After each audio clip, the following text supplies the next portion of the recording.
Ծնվող Արցախ հասարակական կազմակերպության ղեկավար Անաստաս Իսրայելյանի հետ։ Պարոն Իսրայելյան, բազմաթիվ ակցիաների առաջնագծում եք, կոնկրետ այս միջադեպով քննչական կոմիտեում եք որ պահանջով, ինչ պահանջով։ Եկել ենք արդարության հետևից, որովհետև այսօրվա իրավիճակում մենք հետևելով իշխանության կողմից անգործություն, անպիտանիությունը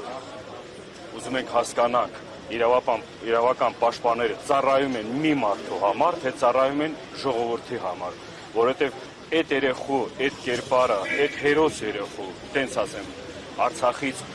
այդ ծանր ժամանակ, այդ ծանր բանից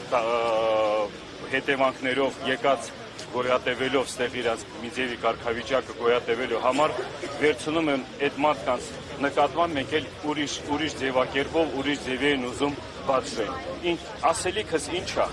այսօրվա իրավիճակում թե արցախցիները, թե հայաբնակ ժողովրդից, թե Մայր Հայաստանում գտնվելու, մենք մի ցավի շուրջ ենք, մենք մի խնդրի առաջ ենք կանգնած։ Մենք միջև այդ արդարությունը չվերականգնենք, մենք չենք կարողանալու նորմալ առողջ հասարակություն ձևավորել, մենք չենք կարողանալու նորմալ առողջ հիմքեր ձևավորենք հայ ապրելու իրավունք ունենալու կամ հայ լինելու իրավունքի համար։